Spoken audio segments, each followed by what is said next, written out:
Welcome. It has just gone 11 a.m. Wednesday, Tuesday, the 3rd of September, and you are watching episode 142 of Regional Wrap.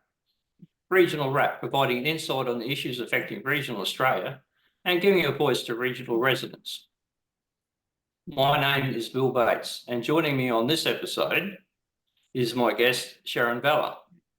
Sharon hails from Parramatta in Western Sydney and is the daughter of a builder and has many happy childhood memories of her father's career in this construction industry. So her career path, though wayward, the journey through to the Masters Builders Association is not surprising. After leaving school, Sharon studied business management at the University of New England and commenced a career in New South Wales health industry. On relocating her family to Cairns, she found the employment opportunities in her skill set were limited. Sharon reskilled, studying interior design and secured a position designing furniture with a commercial furniture specialist and became a furniture expert. Later, she was employed as an office design consultant and as a commercial machines and office needs accounts manager. Sharon joined the Masters Builders Queensland Far North region some 9 years ago as a membership development executive and was appointed regional manager in 2018. Welcome, Sharon. Good morning. How are you, Bill? Fine, thank you. Maybe you can give us a bit of idea of your flow and direction from your childhood up to Queensland, because Parramatta's quite a different situation than we have in Cairns. But the other thing would be surprising to a lot of people is how Parramatta's changed in the last, I think I went there as a teenager on holidays passing through, and later went up in about 2012 or 13 was the last time I passed through Parramatta. But it was a vast difference in regards to what it was in those years. Oh, 100%. When we were growing up, like there weren't the sky rises in Parramatta. It was still quite very humble and yeah, and heaps of space. And I guess, influx of population puts the pressure, and, building and construction still has to go on. And then you have to have the high rises to accommodate the peoples and, put more houses on the land, take down the farms. So yeah, it's completely different when we were there. Well, I think too, I mean, what I found brilliant about Parramatta is it was sort of cosmopolitan sort of thing. It went from that sort of outer Sydney vibe to really now you've got a situation where there's such a big population living actually in the center of the city that you've got restaurants going almost continuously. A lot of people dine out, and there's a lot of footpath dining, and it's a hive of activity. Now, I suppose some people fear that progress. I mean, one of the biggest problems Cairns has got is the reluctance of a lot of the community to change or embrace change. We always hear, not in my backyard, or we don't want a building over 4 stories or something down the beaches. But at the same time, they also want all those services and benefits that come from population density, because that would have been one of the biggest factors for places like Parramatta. As you grow and you have that scale of economy, you get better transport service, you get more diverse economy, and so you're not dependent on one industry in regards to the city's makeup. Whereas Cairns, we're sort of now in the position where we've got people who have come to Cairns in the last 30 years, set up on the beach suburbs or in some quite suburban area to get away from all that hustle and bustle, and they don't want anything to change. So we've got two conflicting situations. You've got people who want to see development so their kids have better futures and better opportunities to actually work and stay here. And you've got those people who have, especially those who come in the last 30 years, don't want anything to change. So, but you can't have both. So, No, you can't. What do you think's better for Cairns if it wants to actually continue to move and develop? Well, to be honest with you, Bill, I don't think we're going to get much of a choice. The people have seen the light and they've seen how great it is, and they've already started coming. I mean, you'll know it just from driving down the street of how many more vehicles are on the road. But we Yes, are going but to the thing, always limit it to construction of like, we can't have more than 11 stories on the Esplanade because of the flight paths. oh, well, there's a solution that move the airport to Mariba where it should be, like it was World War II. There was a big airport up there. But getting onto the topic of the day is building standards and the gradual increase in cost of building a house now. As my promotion motors said there, you can go back to the 50s, and that point in case was actually my father. I think around, we were only 5 miles out of the CBD of Perth. Back then, Perth was pretty rural place sort of thing. We had dairy on one side of the major road, and the other end of our street was a open paddock with a creek. People could buy blocks for about £300, basically a third of an acre or sort of thing.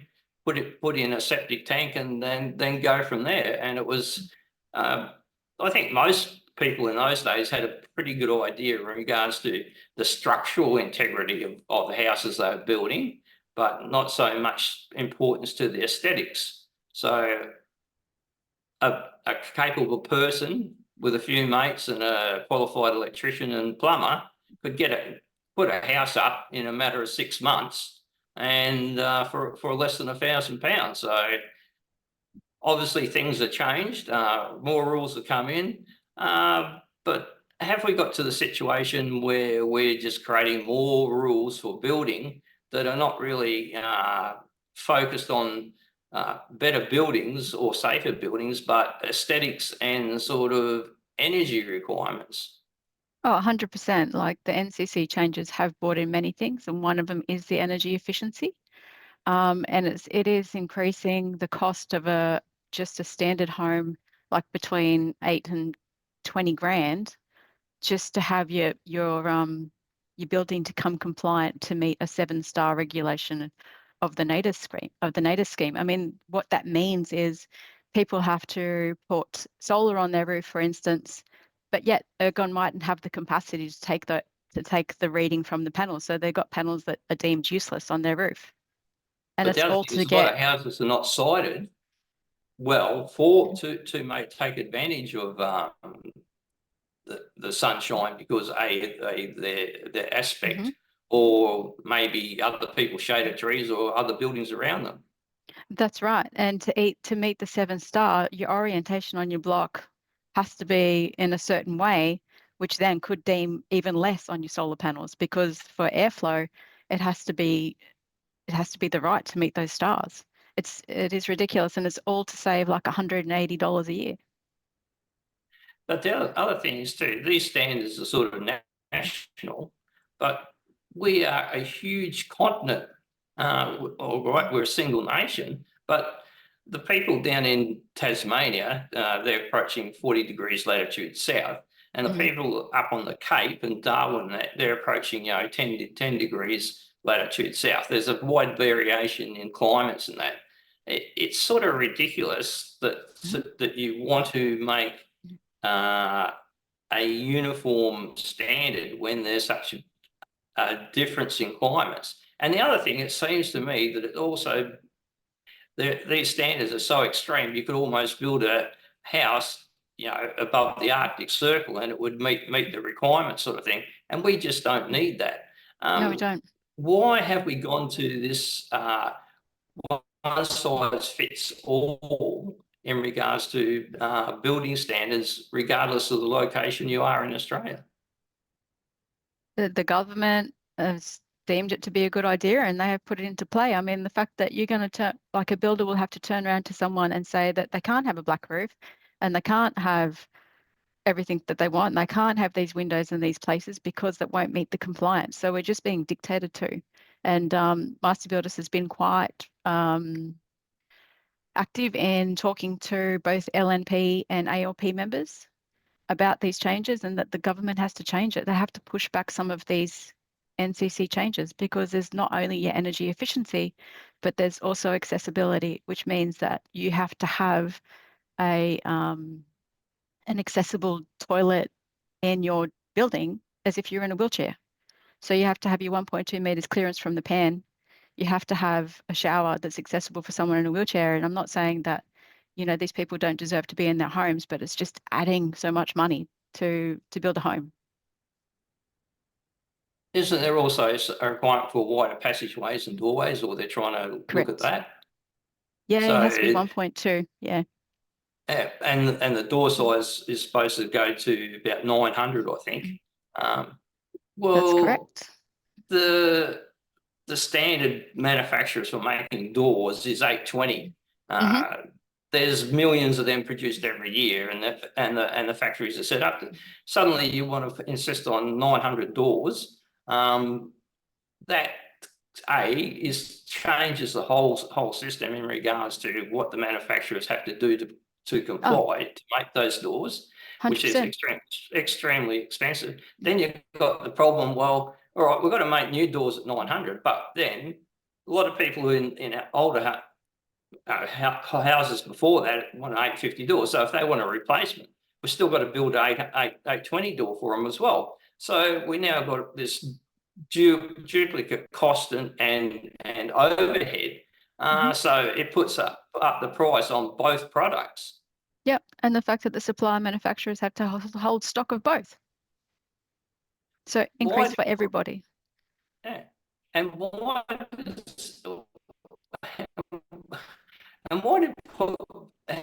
do people get convinced politicians this is a good idea, and they influencing the politicians and the people who make the decisions for what the standard's going to be? Look, it was all about people being able to stay in their homes longer, which, you know, if you want to stay in your home longer, I think you should have that option available to you. But if the fact that they've made every new home that's getting built to fall under these mandatory codes, and also if you're doing a major renovation, you also have to fall under this mandatory code. So if you're a first homeowner, one, if you're not pushed out of the market already because of the increased cost, then you have to have the larger doors, you have to have bracings in the walls in case you want to put handrails in at some stage. But those first homes that you purchase are not going to be the ones that the forever home that person wants to live in. So it doesn't really make any sense. The other thing is, this is adding cost to every house, even though there's only, or there's a number of people with disabilities, but the things you're catering for is people with particular physical disabilities. We're going to spend thousands and thousands of dollars on every house when we can still retrofit a lot of this stuff anyway. Exactly. And the other thing is the bigger doors and passageways.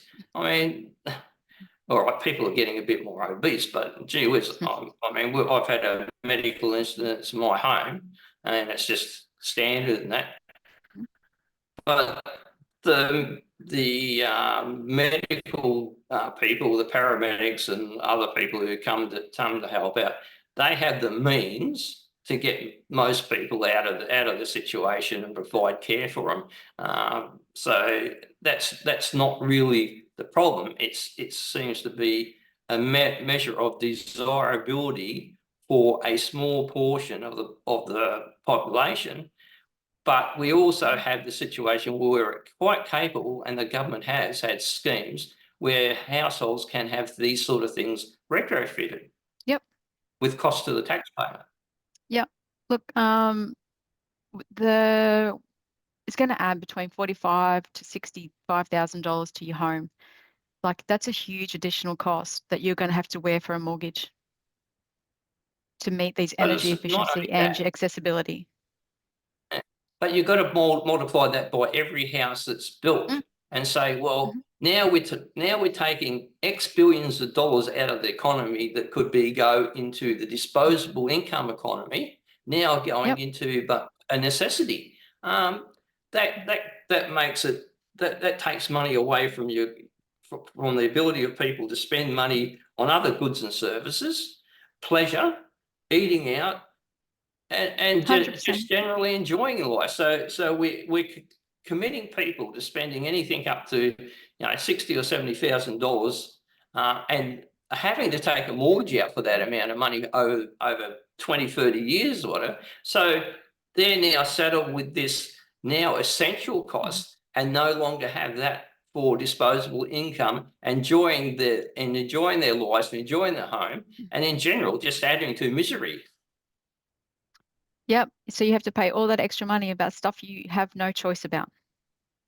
And there's nowhere in Australia that sort of has some easement in some of that sort of situation, or the whole country's, you know, forced in same. Because I can't imagine building a house up on the Cape or somewhere like that, or Darwin, and not having the potential to have it wide open, get the most airflow. The same way of, you know, we've been living in tropical areas in the last 100 years. We haven't locked ourselves down in it and put in and necessitated air conditioning. We've actually just provided the means of airflow, fans and things like that, and it's been quite survivable. That's right. Actually, Bill, Queensland was the only state or territory that took on these accessibility housing NCC changes. We're the only ones. Not even ACT took it on. Well, why has Queensland done that? Like, what's the difference between Queensland and the decision makers in, say, Tasmania, where you would think in regards to energy efficiency would need more requirement down there than up here? Well, the person in charge of the state at the time thought it was a good idea. So these things haven't actually been inflicted on everyone across Australia. Nope. It's Queensland. Queensland's decided to inflict pain upon its people. In a housing crisis, yes.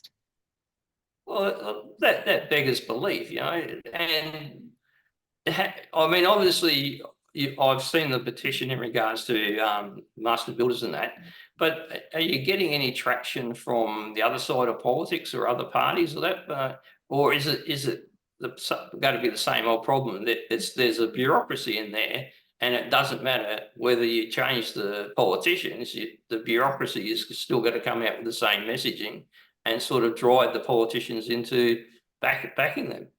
Only time's going to tell on that one, Bill. I wish I had a crystal ball to be able to tell you. So there is an opportunity for politicians to overturn this. Correct. Because if this is the time, if we can prove it's not working or it needs to be paused so we can get on and build houses, then this is their opportunity to do it, like at the next election. So is there a drive to sort of make it a topic? You know, look, there's going to be plenty of topics in regards to the election, and it's going to be a bit difficult to get the get a voice in it. But do you think the master builders has the ability at least to put the conversation out there during the election to make it a matter? We're already onto it, Bill. So we have a Homes Truth campaign, and we talk about the unwarranted NCC changes, including energy efficiency. And there's other things that we also are bringing to the table that need to be discussed, which are just increasing the cost of construction unnecessarily. But the other thing is too, a lot of these things increase the cost of construction now for a new build. But a lot of these regulations, they also push back to present homeowners in regards that sometime in the future, they've got to retrofit a lot of this stuff anyway. It's compulsory. Gee, it makes life, being a homeowner at the moment with insurance and all the rest of the costs and rates and general other expenses, it's hard enough as it is. You wouldn't think people would be out there inventing stuff that might make life harder, but it seems that that's the job of some people.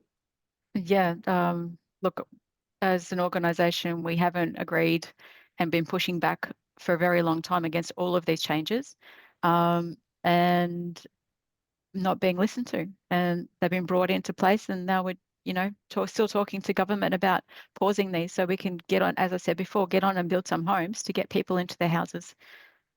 Yeah, without adding additional cost of pain, and that's the Exactly. other thing. Is these people think, oh yeah, it's $30,000 extra, big deal. I mean, it's no big deal if you're a politician or a bureaucrat on $250,000 plus or whatever. But it's a lot different for people starting out in life. I mean, that's one of the interesting things about how people got into housing earlier on. In years past, they sort of went out in the suburbs a bit. They didn't build an overly fancy house. It was just limited to the basics of bathrooms, a couple of bedrooms, a lounge room, kitchen and toilets and stuff like that. But we've sort of gone the whole thing now in regards to everyone's got to have everything at once.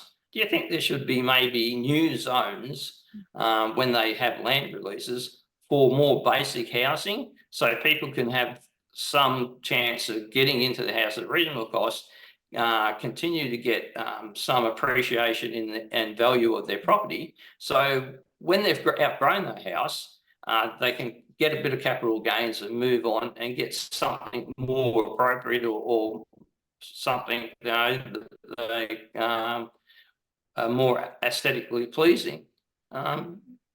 Is there any likelihood we can sort of get land releases to do that, have a focus on that sort of affordable housing without being social housing? I mean, Look, I think own occupier. like our local council are looking at rezoning certain areas to different density of housing, so from lower density through to medium density, and that could bring in that kind of housing to get people off the streets into their own homes, out of the rental cycle, whichever it would be. So I think there's already local government are already looking into that, about what we can do. But that's got to be handicapped if they're forced to put standards in that are absolutely, blowing out the cost. And especially for people with low incomes who are just getting a start, it either puts them out of the market or just makes life very, very hard as they sort of have to pay for all their other expenses. That's right. And so this is the opportunity with an election coming up. We need to really put focus onto these, either ALP or the LMP, to make sure they understand how much of an impact these changes are to the common household.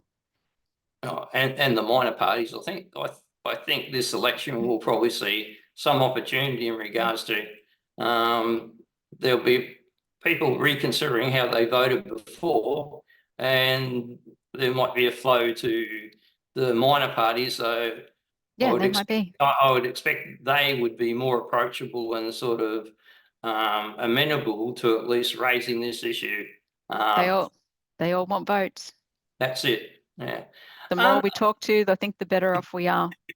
That's it. But the other thing is land releases. I mean, you're in construction, but you'd have to be aware of land releases and the need for land releases. If you go to have construction, you need a new landowner. In Cairns, we're seeing the northern corridor extend a fair bit over the 10 years I've been here. The southern corridor has also increased, and there's still a reasonable amount of land down there. But we don't really have, because we're stuck with the ocean on one side and the mountains on the other, we only have this very narrow corridor. And we also have this reluctance to build upwards and that. Do you see any opportunities for land availability increasing in Cairns, basically just in that corridor? And when you get to a point where people just have to bite the bullet and start building upwards? So I think because our land is quite, well, this is what my understanding is, because the land is reasonably cheap, that building up is not an option because it's too expensive, especially with, like, we're all block homes here, and your energy efficiency and your NCC changes adding to your cost of that home. The southern corridor is our growth, and that's why the council is looking at changing, you know, to medium densities to possibly have small unit complexes or whatever it might look like. That's our only growth corridor. The other thing, we're talking to the federals about, you know, locally talking to the federals about why don't we have an express road up to the tablelands? Like there's 4 on proposal with planning around it. We were meant to have some further investigations done, but somehow that money got swallowed up and taken away. So, you know, could we be possibly living on the tablelands with a 20-minute driveway ahead of us? No different to living on the beaches. That's it. And the only other thing is too, with the southern corridor moving and growing, that puts the Mulgrave mill in jeopardy. So I would expect as time goes by, the throughput available to that mill will decrease, and maybe it suffers the same fate as the Mosman mill. But that will sort of turn over if the sugar industry disappears from the immediate Cairns region, the city area. That will open up vast tracts of land to sort of get us through the probably the next 50 years anyway. Yeah, I think you have to look at flood overlays and then, you know, further infrastructure changes. Do we need more treatment plans? Like, what does it actually look like? You can't just think that they're all available to be built on. No, but humans have had a pretty good record of draining the land over time. I mean, that's been exhibited in Victoria and South Australia, southeast corridor there. But yeah, but it adds to cost of blocks anyway. So that's the idea in regards to centering on the tablelands. That also provides a unique opportunity in regards to we move from one sort of really hot tropical area to it's still warm up in the tablelands, but it is a different climate. You know, they have a greater range of temperature in regards to the cooling, and they also have a drier hot temperature as well. So that will be a bit of a test for construction as well. Yeah, look, it certainly does have its differences, but most of the builders build in both the tablelands down in Mission Beach and in Cairns and up the north. So it's just that would take some of that travel away from it. Well, I think people have been beating on about a new Coranda range crossing for probably since the 80s. We're still no closer to that. If anything, we're further away. You can always live in hope, but going on what's happening along the Bruce Highway, I think that's sort of far away. Just on other rules and that changed over time, and the requirement to retrofit. Fire alarms are a sort of big thing too. We've got a situation now that new housing, you've got to have all interconnected fire alarms. There's also almost, I think, just about every room's got to have a fire alarm. Whereas going in the past, they had to be. We had to change from just having battery ones to where they were connected power. But you only had 3 or 4 in a house, mainly kitchen areas, living areas, and then hallways and things like that. You didn't have individual bedrooms. But now it seems to have changed to, I don't know, just about every room in the house, all interconnected. So that adds a reasonable cost, but that rule has made a requirement for all existing homes to be compliant by 2027 or something, I think, which is probably adding somewhere. All homeowners have got to find somewhere in the vicinity of $3,000 and $5,000 to have that done. Do you think these imposts are sort of well thought out? Look, the new fire alarms are more accurate. Like they're not going to go off when you burn your toast. But to have them in every sleeping room, I'm not sure. I think the cost I got was just under about $2,000 to make the change from the battery through to the hardwired. I'll have to get a better electrician then to get a better price. It also depends how big your house is, of course. And, That's right. the other thing is too, I noticed it came in a few years ago, and some of the houses, new houses, the new houses have got them in. But I'm sort of a bit skeptic in regards to if you've got a house like a double-story house, you've got about 11 fire alarms that are interconnected. I'm wondering a bit in regards to what the process is when 11 fire alarms go off at once when in your house. How confused do you get? Yeah, but you're also not going to sleep through it.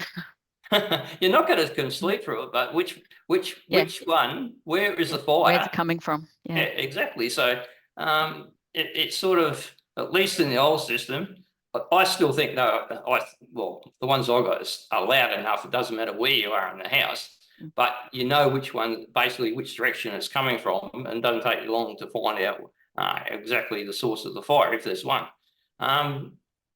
But in that situation, I can't imagine a house, and you've got kids in it, and it goes off. The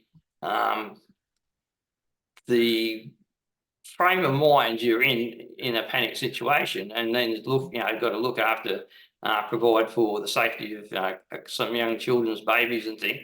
It would be a bit like a rat race around the place, making sure everything's safe and that.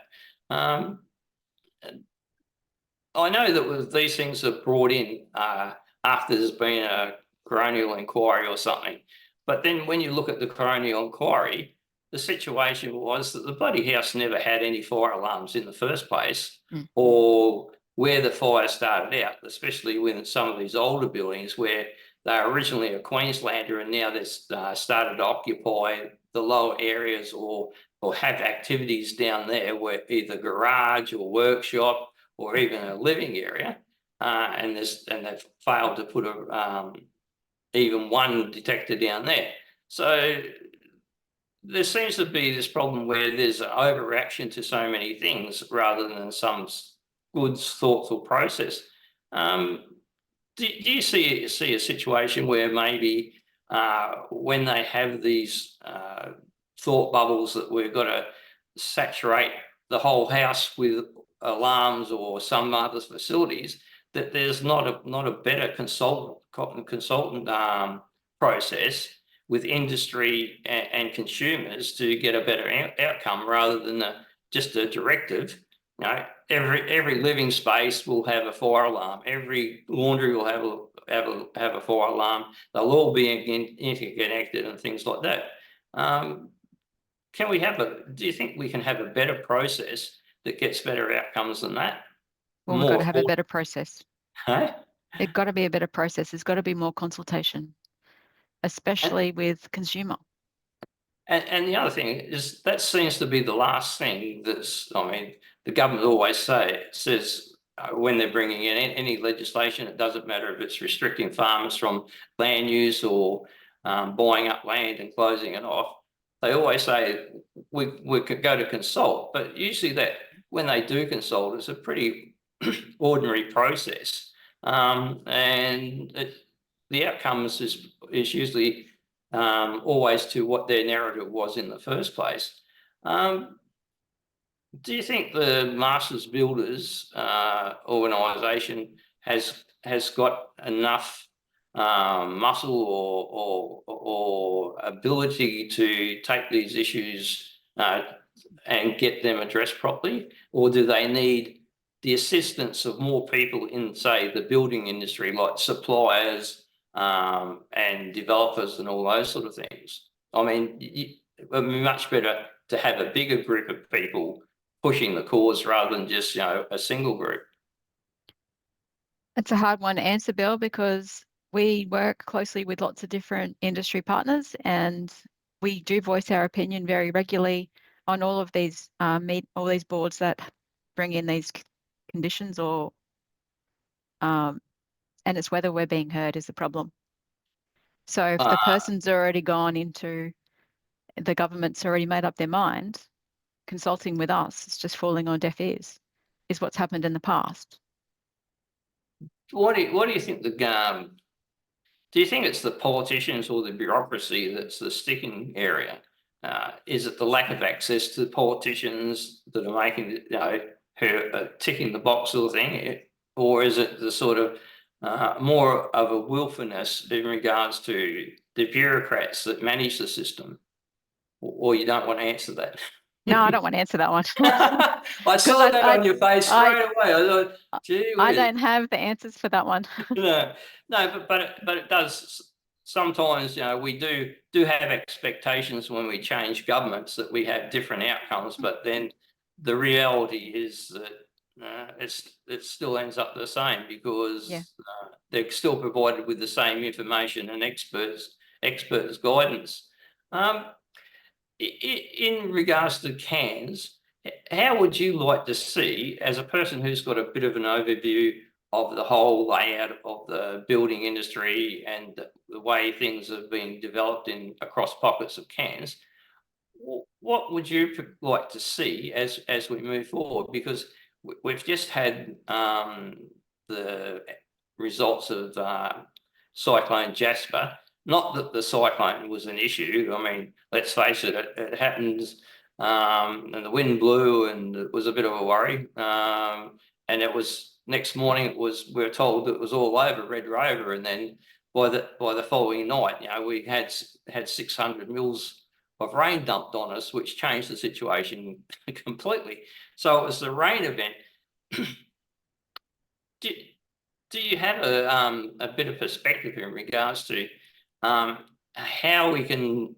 It's not just a matter of building houses, but it's also building the infrastructure to keep those houses safe. Because if you go down to Townsville, you can look at some of the developments out at Bluewater and that, and there's flooding problems, not from great floods or anything like that, but just because they've shifted the water from one area and it's just moved, the flow of it's just moved over to other areas when there's a reasonable volume of rain.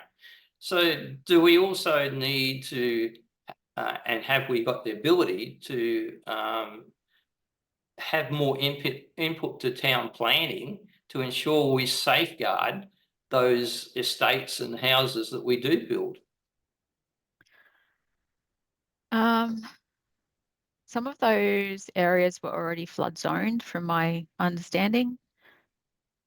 And maybe it's because they were built a very long time ago. I'm not really sure. And they didn't foresee how many more houses would be in the area or what an impact it would have. It's certainly a very topical question right now, especially with a lot of people still not being back in their homes. And we're 9 months on, or not quite, sorry, nearly 8 months and 3 weeks. And the fact that these people still are not back in their houses, like it's just taking such a long time for it to get them home as well. And moving forward, is there any safety for them? Because we haven't changed anything. Well, that's the problem also going into sort of new builds and new estates and that. Is there more, do you think there needs to be more consultation with people like the masters builders, developers and the council in regards to getting it right in regards to, well, need more land, we've got to open up a new estate and things like that. But we've got to make sure all these criteria are met before we even, start even thinking about starting the earthworks for it.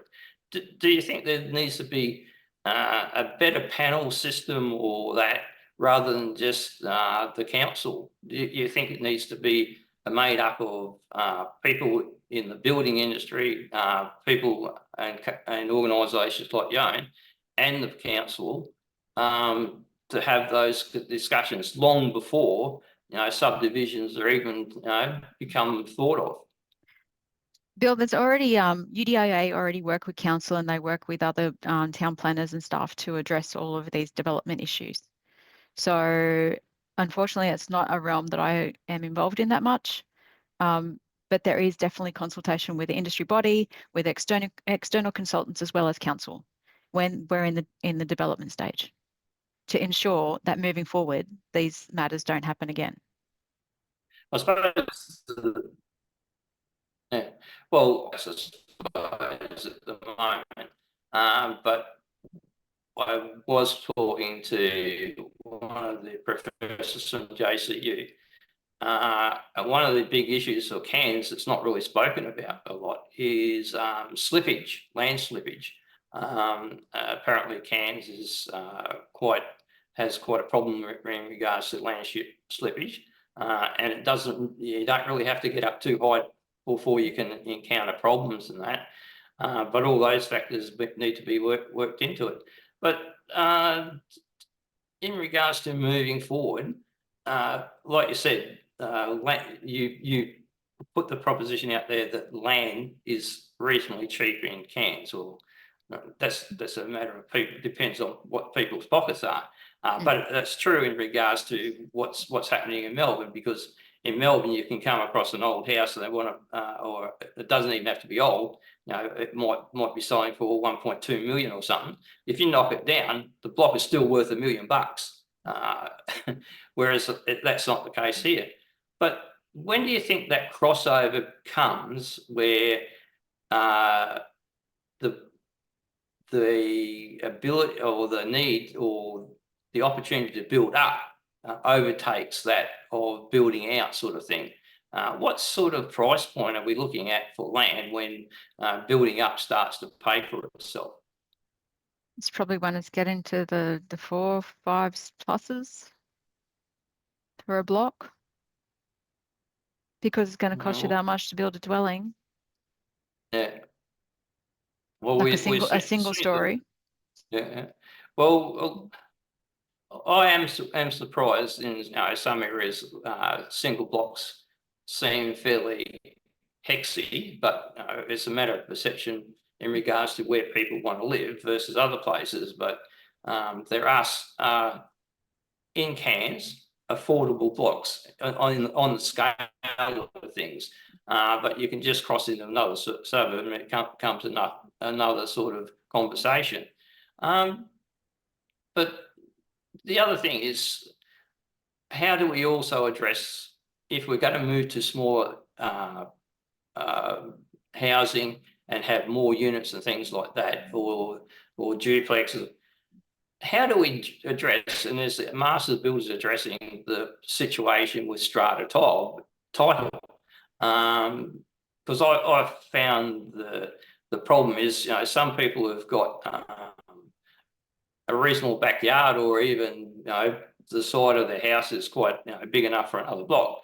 But when you look at the idea of moving forward and changing over from a single dwelling situation to a multiple dwelling, and faced with strata title issues in regards to insurance and rates and body corporate, is there any focus from master builders on that sort of situation where we can try to make it a bit more maybe financially easier for people to divide their blocks and move forward? So I guess education would be key to make sure that your development doesn't fall into, like, if you wanted to have separate titles, you can do so. I've seen some developments done like that. Council did have some incentives out there about dropping headworks charges if you were subdividing your block, if you're in certain areas, and it's not a place that we are very active in, Bill. I think you'd be looking at your real estate industry body. Agencies. Well, I suppose that's where the housing industry and building industry, like you say, it's yourself, the people who are building the houses, the people who are selling the houses, and people with land who want to get rid of it. Maybe there needs to be a broader collective to make sure all these things, to make sure we sort of move forward in a most positive manner. Yeah, and I think education's key in that much. So if the builder is educated on those things, then it can be giving his consumer expert advice. In regards to the Masters Builders, who's generally a member, and how many members, organisations or construction companies, who's your membership mainly made up of? Well, our membership was probably majority of builders across the state, like we are Queensland state driven, and that we also do look after trade contractors and manufacturer suppliers as well. And so very broad range. We have over 10,000 members. And we're also a training organisation. So we are continually educating our members about changes in code legislation. What about general tradespeople? I mean, there's a lot of self-employed tradies and that, and their livelihoods and their families' well-being is dependent on how well the building industry going. Are they also part of the organisation? They certainly are. We have everything from electricians, plumbers, carpenters, block layers, renderers. The full construction is available to master builders. Well, to me, that seems a fairly big collective. And then if you take into account their families and the other people who depend on them, that's a fairly good lobby group if you can point them in one direction. You can take the horse to water, but you can't make it drink. What's the process of working with master builders as working with the government? Is it sort of, when there's an issue, you try to get an audience with either the minister concerned, or is there a constant dialogue with particular areas within government, like a regular conversation? So there is a regular conversation with all aspects of government through master builders. And from a regional perspective, we have what we call a committee of management, and they're very diverse builders, trade contractors, commercial sector, consultants that assist me in this region to identify problems. And then there's myself and a divisional rep that then takes it to head office, being Brisbane, and then we talk to the whichever government industry and make sure that they know the issues that we need to address with them. And that would be on a regular basis. And yeah, it'd be interesting to know from your representatives how they're received on most instances. It'd be interesting to know whether the people that they're meeting, the makeup of that meeting, and how receptive they are. So recently we've had lots of what we call these home truth meetings with different aspects of government. And I must say that they were all willing to listen, and they all seemed to take away their own interest to pursue this further.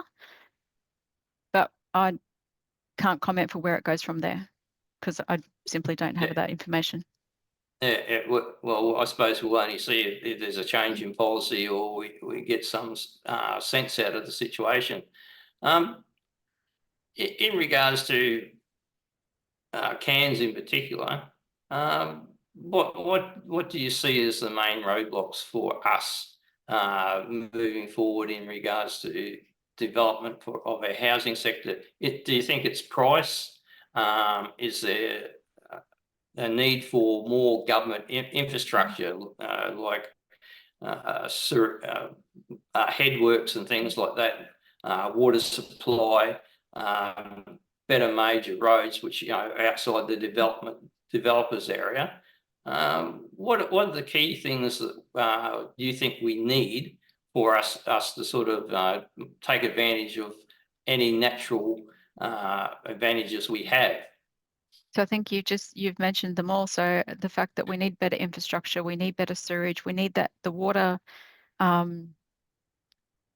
We've already got a water, sorry, it just escapes me what it was called. Infrastructure. Yeah, so that's already started with the John Holland Group, I believe, are doing that. So that's like, they're starting to tick some boxes, but I think it's availability. It is with these unnecessary NCC changes increasing the cost of $40,000 or whatever, it's going to push a lot of people out of the market.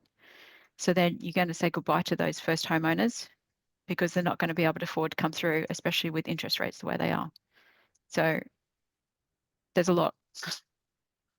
Yeah, one of the other things is there's a bit of a focus on affordable social housing too.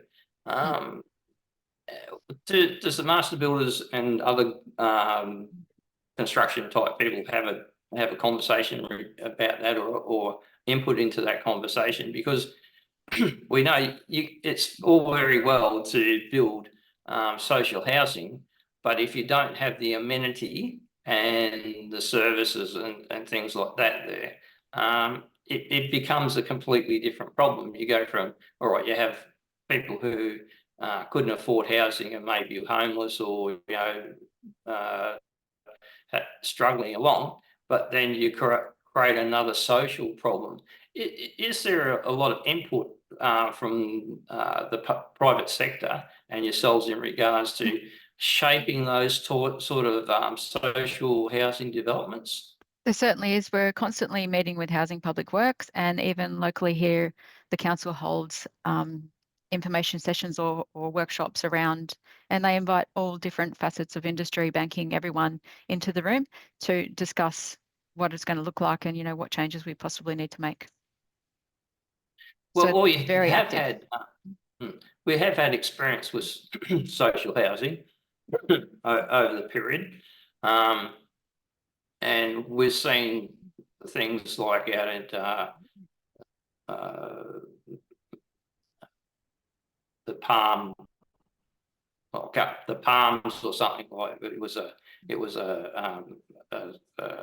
social development type thing that degenerated into a real problem. It was eventually bulldozed. I know there's been public housing done in places like rural in the past. This houses sort of, if someone ever chooses to go into those areas, you'll see some of the constraints that were put on those people in regards to small houses, very small blocks, zero amenity. You open your back door, you hit the back fence. There's no space between the side fences and neighbours. There may be a carport, and also no storage. You've got a front lawn and things like that, but there's no storage for a shed or anything like that. So we've had experience in the social housing market, and there's talk of I think that big complex down there where the old drive-in is becoming a social housing type thing. Do you think we've learned enough from the mistakes we've made in the past to ensure that they don't happen? And what's the sort of some parameters you may think that need to be there to ensure we don't have that sort of ghetto or sort of concentration in one area that sort of detracts from the area? So the one at Warri that you mentioned was actually a over 55 social housing development. So whether that changes the aspect or not, and then other social housing that I've been lucky enough to see the plans of have a fair bit of green space available for the complex to use. So hopefully by having a different mindset and different accessible social aspects of those facilities might drop the ghetto, but it's really hard to know, Bill. In a matter of time. Just that we've been going on just on the hour. Is there anything you'd like to point out in regards to what the Masters Bill is doing? As any areas in particular looking up here in regards to moving forward with development, and how is the petition and your process in regards to having these national standards addressed going? As I mentioned before, like we have had a lot of these meetings with different aspects of government, and they have all been well received up here in our region, which is good. I'm just hoping that we can move forward and make some change. And other than the energy efficiency and the unwarranted NCC changes, we're also talking about other things that are adding cost to construction, which is like a project trust account. So what that means is it was designed to make sure that trades got paid if the builder was to go insolvent, but it actually gives you no protection if they go insolvent and no guarantee that you're going to get paid. The government's looking at moving these to government and private projects over 3 mil and state and government hospital health services over $1 million for the 1st of March 2025. So what that means is the software alone to manage these project trust accounts is $15,000 and about $9,000 to $10,000 every year. This just adds to that project, and the fact that you could have a $3 million home or two houses next to each other that came to $3 million, and you fall into this. They've been around for 7 years now. We can't even get software that can manage them properly. Well, it beggars belief we haven't solved this problem, because I'm going back a long time ago when I built a house, and that you had to go to the bank and make sure you had the money available, because not that many people have the cash available. But my impression when I talked to the bank, they released money as things were done at certain points to the builder. To me, it seems a simple thing that the builders or the should be only getting money when they put in an invoice from a tradie. So that money from that's been set aside by the bank for that loan, mortgage, or whatever you want to call it, is the builder gets the money when he hands the invoice to the bank, and then the bank can pay the tradie. I mean, there's ways around it to make it a more minimal cost between the arrangements with the mortgage broker or the lending agent. So the money always goes to the people who have done the work and expended the money in, supplying toilets or roofing or whatever. Yeah. It seems a fairly simple thing to me, but there again, I'm pretty simple anyway. But maybe business doesn't work like that, or can't work like that. Well, as I said, they've been here for 7 years. They don't work. So I think it's time to let them go and stop that increased cost on building construction. Well, you think one of the biggest things that any government should be doing is making life easier for consumers and their citizens. So when you're adding on costs, that's not the benefit of your citizens. So gee whiz, who are you making your decisions for? It doesn't seem to be the homeowner or the consumer. No, it doesn't. Okay. Look, thanks very much for your time. Is there any other last plug you wanted to put in regards to encouraging people to join the Master Builders because of the services you provide? My only voice is building construction is very complex, and we are here to support the construction industry, and we can help you with all of your compliance and make your life easier. And then you can also be the voice, one of the voices that moves forward about policy change. Just on that, I'm obviously you're focused on people in the trade, in the industry and that, but is how much service is available for the normal consumer that you provide, and getting them on side as part of your voice sort of thing? We don't work a lot with the consumer. We mainly work with with industry, with the companies or sole traders. Well, I suppose consumers can only help, but everything you do helps them. Yeah, exactly. So, and I guess if they have a good experience or if there's something they want to address, they can go through their builder and then it comes back to us. Okay, Sharon. Look, Thank you. Thanks very much for your time this morning. If you can just stay on the line, I'll just introduce the next event and just have a quick chat. Thanks very much, Sharon. Thank you for your time. It's really greatly appreciated. If you enjoyed the show, please like, share, and subscribe to our Facebook page and subscribe to our YouTube channel.